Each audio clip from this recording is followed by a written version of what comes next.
It's Talk of Iowa from IPR News. I'm Charity Nebbe. This is the Talk of Iowa Book Club, and we've been reading The Book Thief by Markus Zusak. It tells the story of a young girl, Liesel Memminger, growing up in Nazi Germany and the people she loves. Liesel lives with her foster parents in a small town on the outskirts of Munich, and the book is narrated by Death, someone who was very busy during World War II. Here's an excerpt from one of the early chapters. It's called The Other Side of Sandpaper, and Liesel has just woken, as she does every night, from a nightmare about the death of her younger brother. Her foster father, Hans Huberman, comes to comfort her and decides that he will help her learn to read. This is the beginning of many midnight lessons. He lifted himself forward, rose to his feet, and walked out. This time when he came back, he said, "Actually, I have a better idea." In his hand, there was a thick painter's pencil and a stack of sandpaper. "Let's start from scratch." Liesel saw no reason to argue.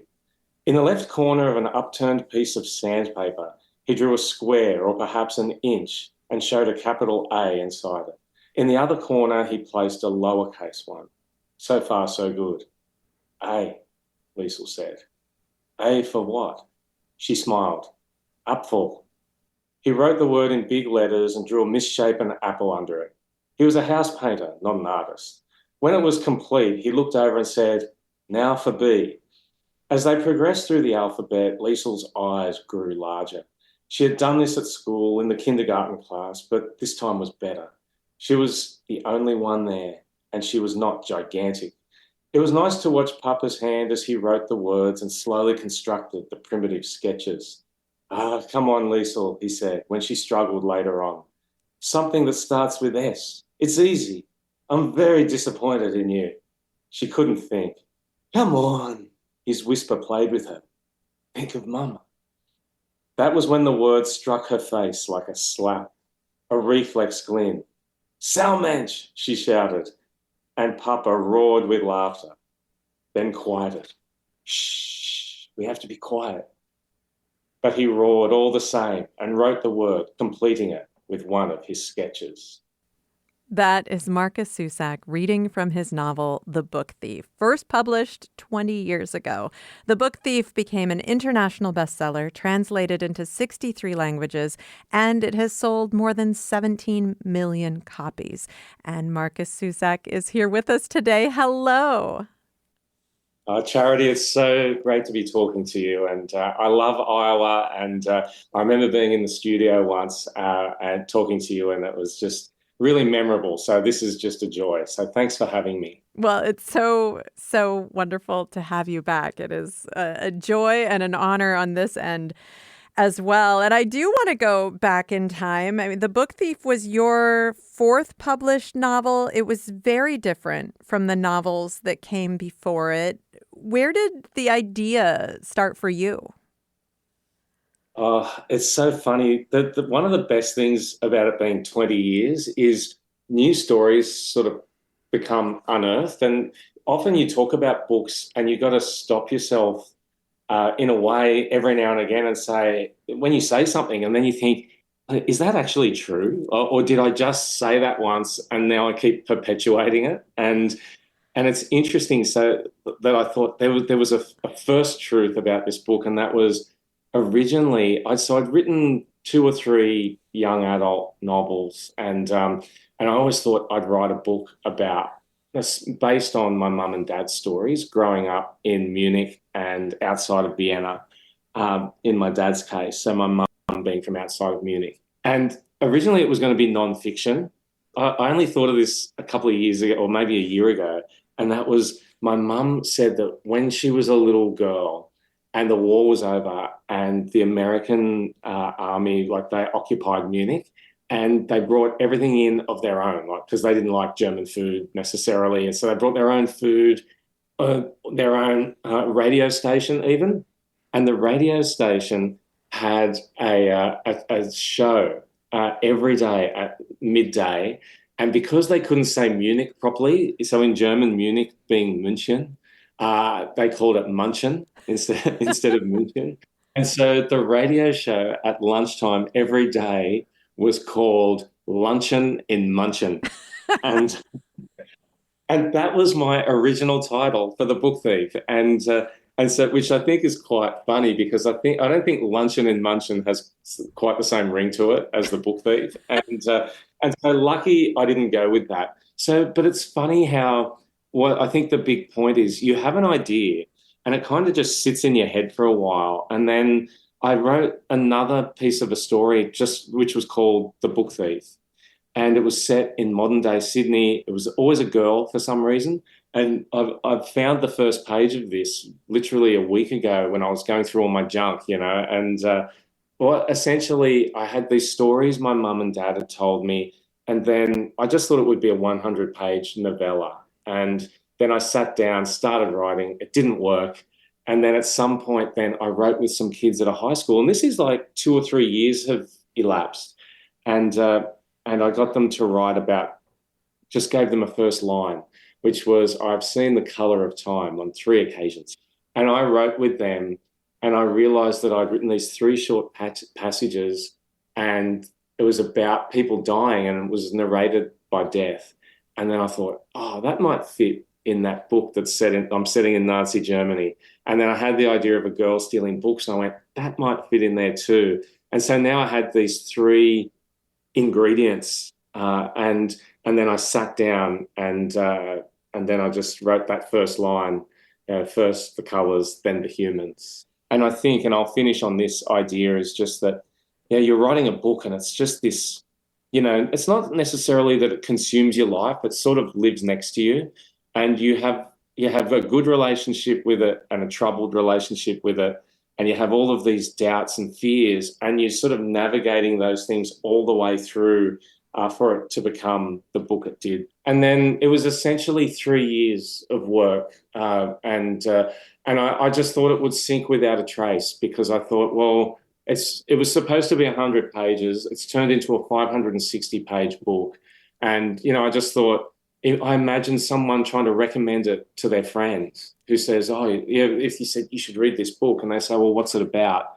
And you say, well, it's set in Nazi Germany, it's narrated by death, nearly everybody dies, and it's 560 pages long. You'll love it. So I just never thought it would be successful. So to be talking to you 20 years later, from Iowa to Sydney, it's just, it is still, and I don't say this glibly, it is still like something of a surprise, but it's a surprise I've learned to understand. It it is a book that means so much to the people who read it. And honestly, I mean, it has endured for 20 years, but I think it will wind up being a classic one day. And you said you understand this now. So what have you learned from your readers about this book that you created? Why do you now think it connects with people so powerfully?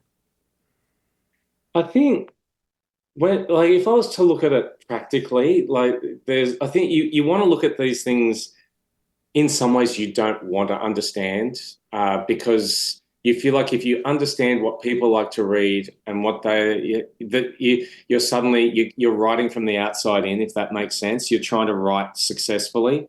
But if I was to think of it practically, there's just that idea of death as narrator, and then death is not the narrator we think he or she is. Like in some of I say she just because in some countries the death voice is female, because like in places like Brazil and other South American countries and other countries, sometimes death is considered female. And so I think that kind of beats the door down into people's minds, and then you're going in and you're seeing Nazi Germany and the war through a different lens, firstly that way, and then you're seeing ordinary German people, and it's not really about the war, it's about everyday life. But there's just something about the idea, in the way that what I loved and what I wanted to be, the reason I wanted to be a writer was being a teenager and reading The Outsiders and S.E. Hinton books and feeling like it was black words on white paper, but I was seeing it all in color. And for whatever reason, the book thief, for whatever reason, I struggled with the voice of death. Like first, he was ultra, not sadistic, but he was, sarcastic, and he was enjoying his work too much. And he was, sometimes I felt like I had to have a bath or something, or a shower or something after I wrote every page. He would say the most awful things. And then when I had this breakthrough, when I thought, oh, what if death is actually afraid of us and for us, and he actually likes humans and wishes we could be better. That unlocked a lot in the book. And I think for whatever reason, the book thief, I think it's actually the voice of death combined with these characters that just that fight. And I didn't realize I was doing this when I was writing it, but those five characters with Liesel kind of in the middle as the sun, and you've got Hans, Rosa, Max, and Rudy kind of all revolving around her in a close proximity, and then you've got the rest of the war and the world revolving around her. So it just, for whatever reason, it was a risky sort of book, and I think people sort of connect to that strange idea, and then next thing, then those characters sort of, like, in a way, not accidentally, came very much to life on the page, and and they're still. I can't say they're my favorite characters because I've written other books that were even harder, like much harder to write than The Book Thief. And but these are the characters that I think just sort of most came to life most naturally. There's something maybe natural about the way the book is and comes together in that weird kind of way that it does. And I hope that made even some semblance of sense. So maybe I really still don't understand. Well, Marcus, we have to take a short break. We will be back in just a moment. These characters definitely continue to live. In a moment, we're going to meet our expert readers. I'm talking right now with Markus Zusak, author of The Book Thief. This is the Talk of Iowa Book Club from IPR News.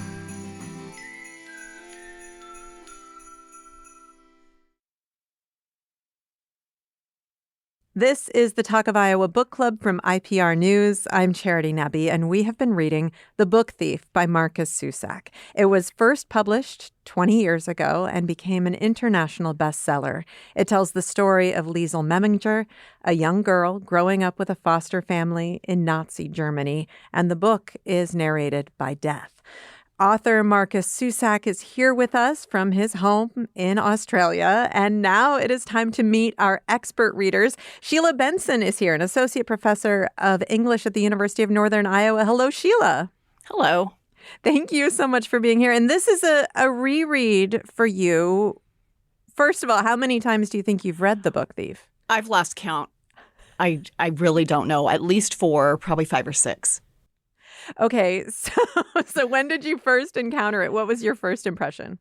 I read it actually in a book club in West Virginia, and somebody was I'm trying to remember. I think it was that she was teaching 9th graders, and she said, "Oh, we're reading this book. We should read it for our book club," and we all loved it. And I ugly cried, like really bad ugly cried at the end, and and it's just kind of kept going. This book has stayed with me. And why do you think you come back to it so much?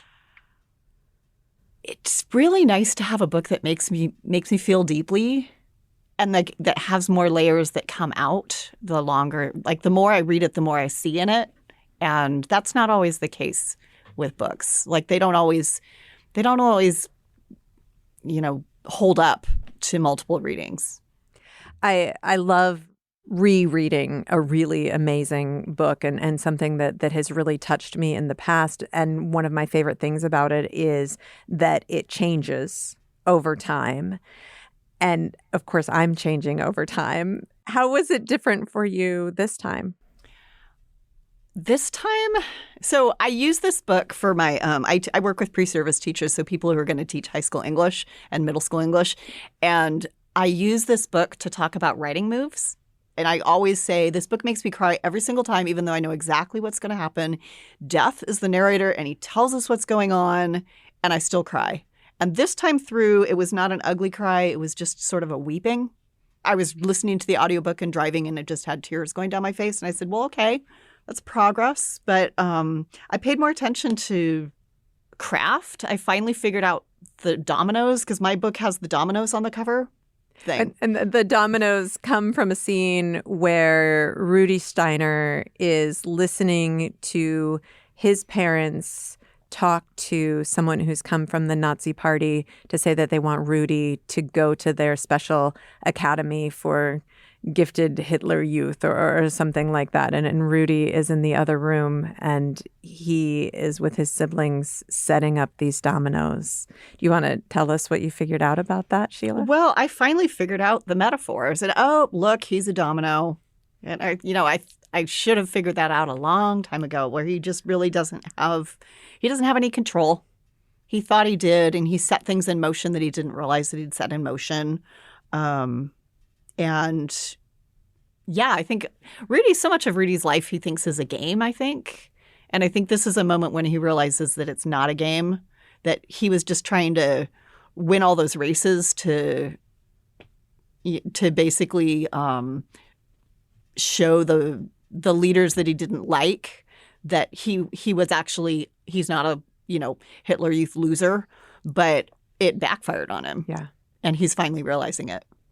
Well, so many dominoes fell during that time. No one had any control, which, Markus, I mean, that's one of the really incredible things that you feel in this book, is that you have these people who have feelings and who want to do the right thing, but no one has any control. It's all a big game of dominoes, isn't it? That was an amazing deconstruction of that. Of course, I don't necessarily, I know that that's going on, but I don't necessarily know that's going on at the time I'm writing it.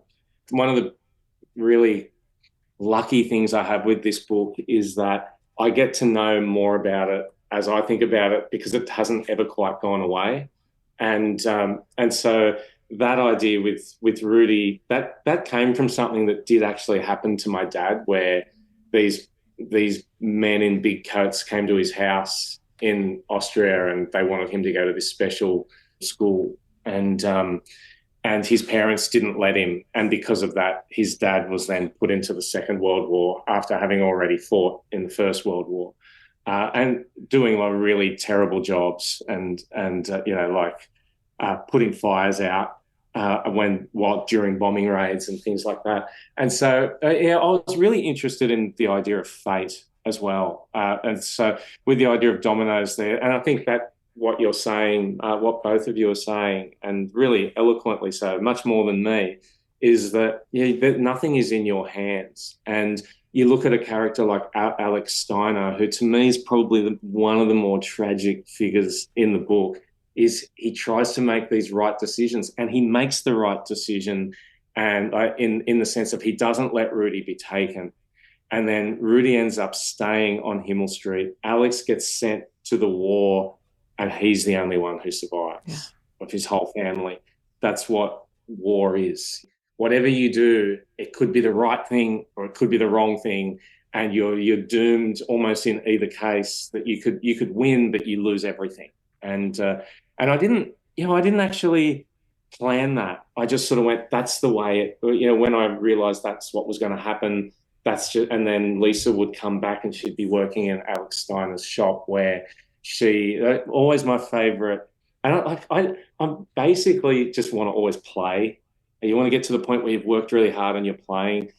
Like, my favorite subject or chapter heading was always the anarchist suit collection, and it's where Lisa and Rudy are in Alex's shop and they steal a suit for Rudy, and so I just think of all of those things. They're all happening at the same time in my head, and then when someone comes out and actually explains it properly, really beautifully like that, I go, oh yeah, okay, that it's maybe all right. Well, I want to bring our other expert reader into the conversation as well. Amanda Lepper is here. She is co-owner of Dog-Eared Books in Ames. Hello, Amanda. Hi, Charity. Thanks for inviting me into this conversation. Absolutely. And this was a reread for you also. Tell me about the first time you read the book. I, as a lifelong reader, probably read this pretty close to its publication in the US in 2006, 2006. yeah. Yeah.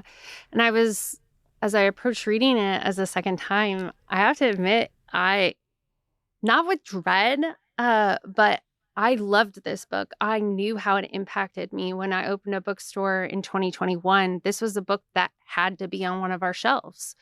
Um, it's part of the canon of this era of American literature, even though it's from our Australian author.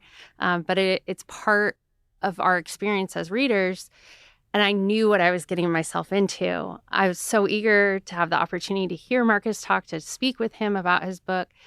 And I just kind of had to brace myself because I could remember how hard I cried. I could remember the scene in my mind, seeing Liesel in the rubble and the people she loved alongside her gone. I can remember death standing there. And so I knew what I was walking into. But so much has changed in my life in those 20 years. And I think 20 years ago, I was reading a book about suffering that I didn't have much to relate to. And then what's happened over the course of 20 years in my life is no worse than any tragedy anyone else has probably experienced. And that's kind of what I've learned as I've become an adult, is that suffering is a part of life. Loss and grief are not something you skate by life without. And so as a reader, I came to the book witnessing Liesel's suffering, but also now relating to it in certain ways. And so it was in many ways more moving the second time around, as informed by my life experiences.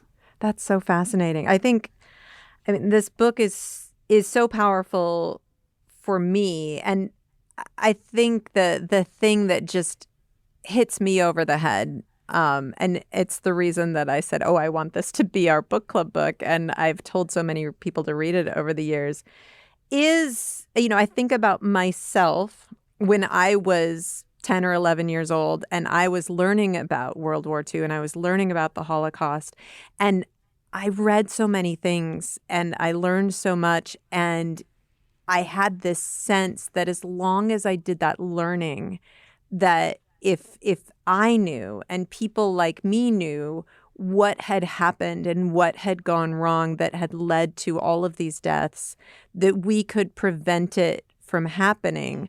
But Markus, this book hits me so hard because we know these people, we love these people, they are just living their lives.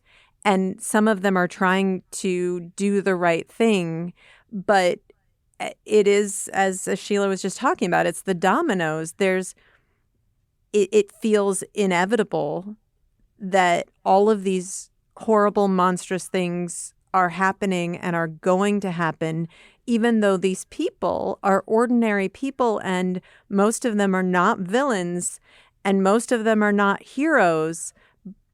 They're not bad people. They're people living their lives that somehow allow this extraordinary monstrosity. Markus, you make me feel really helpless when I read this, but I think it's so important to understand that perspective. Yeah, I mean, and I feel helpless when I'm writing it as well. It's also, when you think about what everyone's role here is, and I don't mean in the book or even just in this conversation, and I guess it's my job as well to sort of go, okay, here's to sort of shed light on what I'm thinking when I'm writing it, and I think both Amanda and Sheila's point. Well, firstly, on Amanda's idea of being a bit reticent to read something again because you're worried. I'm always worried that I might a book I've loved. I'm worried I might not love it anymore. And the book that I always come to is The Catcher in the Rye, and I know that's such an iconic book, and for good reason. But that's a book for me that I realized that I read it when I was 19, so probably a bit older than most people. But that's a book to me that gets better every time you read it. And to both Amanda and Sheila's points about about that you find new things in it. But now I read it as a parent. And there are so many times, like when Holden drops the record that he's going to give to Phoebe, and it smashes into, I don't know, 11 or 12 different pieces outside Central Park. I just want to give him a hug. And I think maybe what I'm getting at here is like when I'm writing and when I'm working on something, I have this ambition that I want readers to feel like they're there, like that they're there. Like when Himmel Street's being bombed and Liesl has just lost everything, I just want people to feel like they're in there and they believe it when they read it. And that to me is that great magic act of fiction. And I also just should shed light on the idea of, like, people say to me, God, that must have been so hard to write. And I say, I loved writing every second of that. People say to me, thanks a lot. I cried on public transport reading your book. And I say, I'm really sorry about that. But when I was writing it, just so you know, I was a complete mess, but I was happy. That was my question. I'm so glad you offered that to us, because when I'm reading it, even on a reread, I am feeling so, like, I can barely speak these words to you right now without the tears coming out the corners of my eye. That description of the moment as Himmel Street is being hit, the description of each of those beloved characters, Rudy with his sibling, the parent, Hans and Rosa, like, you just destroyed us. And that lives with you as long as your memory is alive. And so I wanted to know, are you crying as you're writing? Does it hurt you as much as it hurts us? In a way that honors our humanity. And so what I'm hearing from you is that, yes, you were crying. It does hurt you as much as us. Do you feel like you had control over what was happening, Markus, or did you have to write what was happening? Where were you making this happen? I'm very much a planner. I write chapter headings over and over and over again in notebooks, and usually to keep the story near me. Like I said before, like I feel like it's a world that lives next to me, and I'm at my best when I feel like I can roll out of bed in the morning and already be thinking about it and like land in that world. And that was all with The Book Thief. It was kind of always like that. And I knew that it was coming to this conclusion where Liesl was going to lose so much but feel like she'd gained a lot too. I wanted to be sort of destroyed but hopeful, which sounds a bit weird, and especially, and I should say this again, look, I guess, again, to deliver maybe something a little bit unexpected is people will often tell me who their favourite character is. And in this case, it's often Rudy and or Hans or even Rosa. And Max does survive. And again, that's an idea of fate where Hans Huberman makes this grave mistake, which means Max has to leave the basement. And but that's what saves his life. But when people say to me, and they'll swear at me, whatever, and they'll say, you killed Rudy.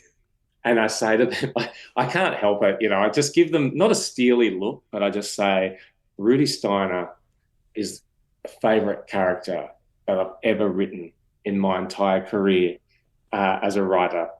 And not for 1 second did I consider letting him live. And they look at me as if like, oh my God, you are a psychopath.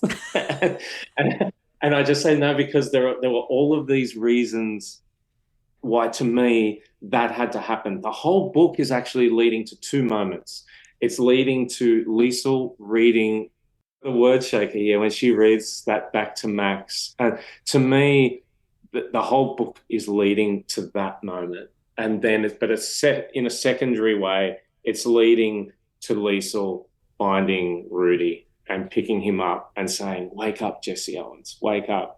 And the seed for that is sown on whatever page. That basically runs through the whole book, leading to the final payoff, I suppose, on page, in the late 500s, where Liesl finds him and she tells him to, wake up, Rudy, wake up, Jesse Owens. To me, that was I was looking forward to writing that, because to me, it's sort of like this is when you feel most alive reading a book, and when you're being hit in the heart like that. We have to take another short break. We'll be back in just a moment. With me today, Markus Zusak, author of The Book Thief. Also here, Amanda Lepper, co-owner of Dog-Eared Books in Ames. And our other expert reader today is Sheila Benson, associate professor of English at the University of Northern Iowa. We'll be back in a moment. This is Talk of Iowa from IPR News.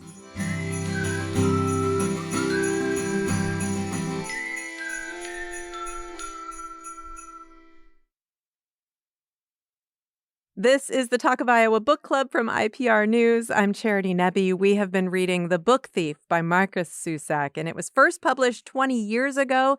It became an international bestseller. It tells the story of Liesel Memminger, a young girl growing up in Nazi Germany, and the people that she loves. The book is narrated by Death. Author Markus Zusak is here with us today, along with Sheila Benson, Associate Professor of English at the University of Northern Iowa, and Amanda Lepper, co-owner of Dog-Eared Books in Ames.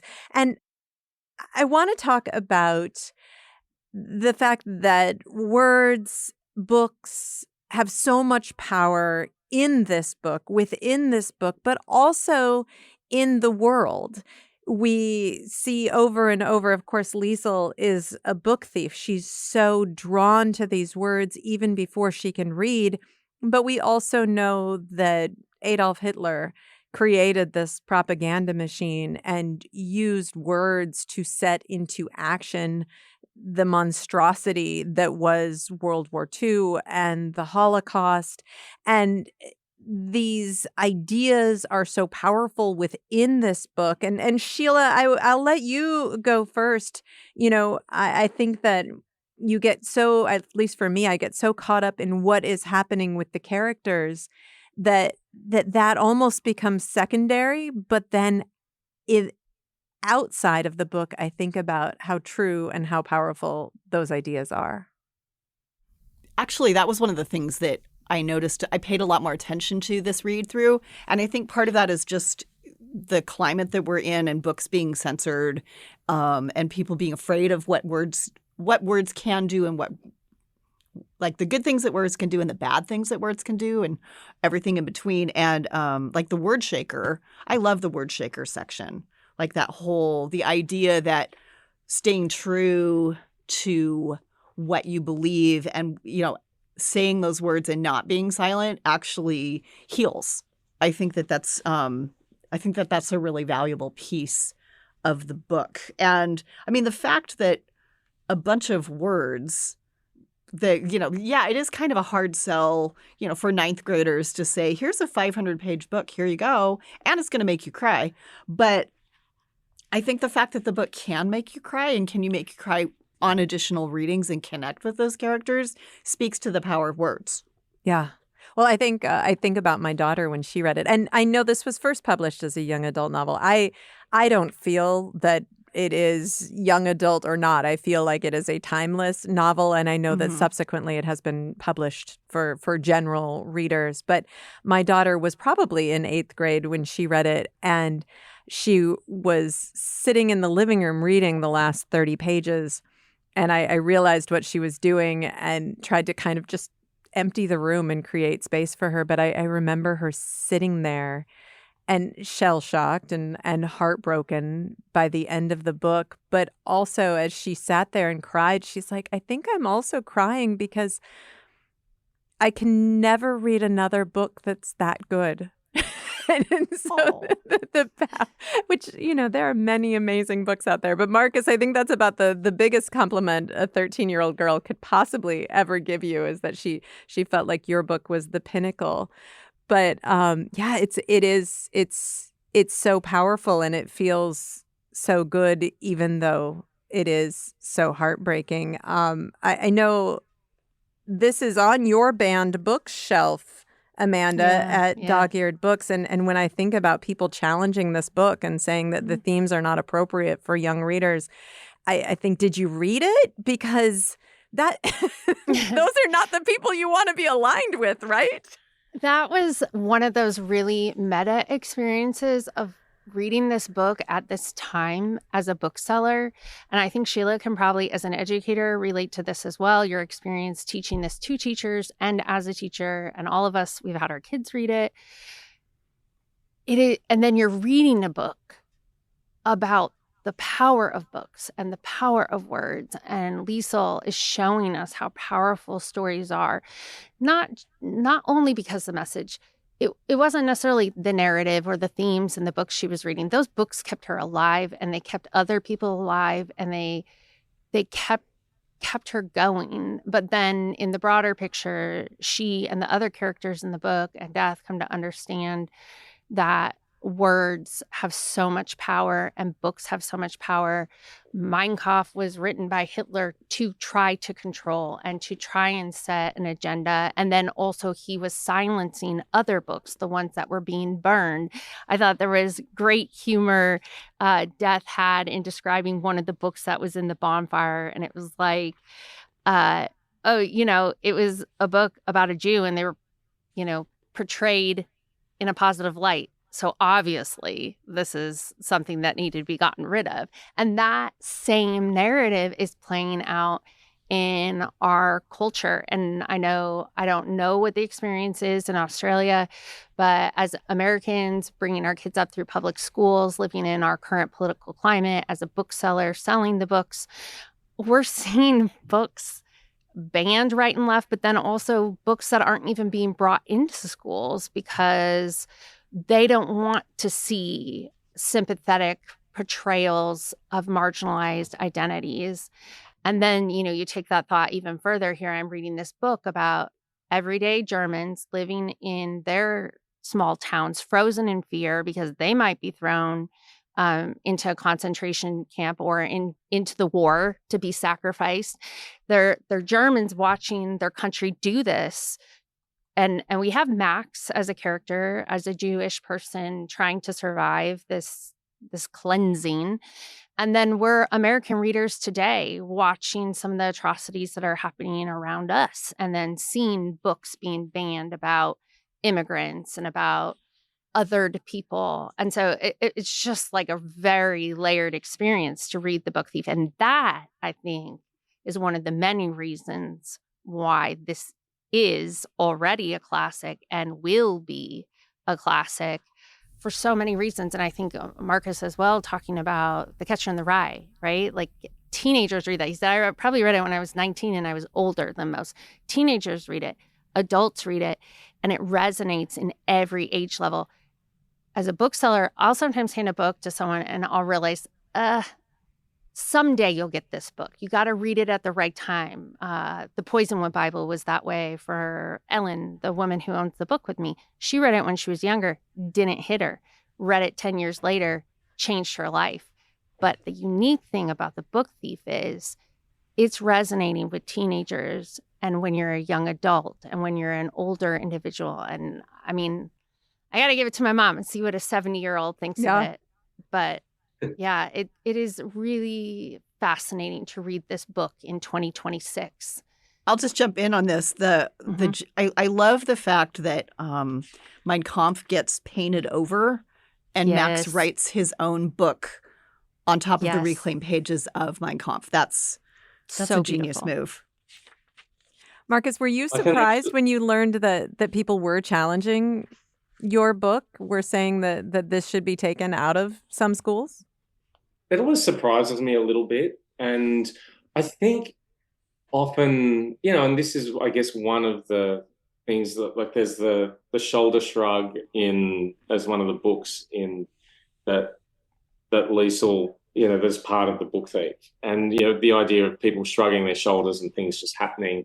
And I feel like I'm easygoing to a fault where I just sort of go, I just think it's sort of, I'm not going to say it, I take it glibly, but, I sort of feel like everything that I'm going to say about that is in The Book Thief, if you know what I mean. Yeah. And I know, and I think it's tempting as a writer to almost, I don't want to say celebrate, but sort of see it as an Mm-hmm. opportunity when your book has been banned, that you feel like you've written something that's, I don't want to say notorious, but, challenging the status quo and whatever, and then to really get out and protest about it. And and I don't see it as a sort of sales point or as which I know you're not suggesting in the slightest. But I think so I just sort of, I just see it as one of those general frustrations where you just sort of go, what, and it's the one thing that I learned, is that we will never learn. Humans will never learn.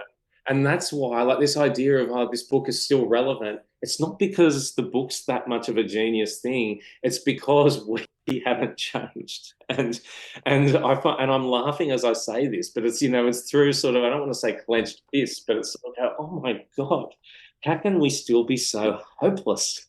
But that's why the book is so good, Marcus, because those words are in that book. It's like, how can we be so good and bad? How can it be so beautiful and awful? And I think that's it.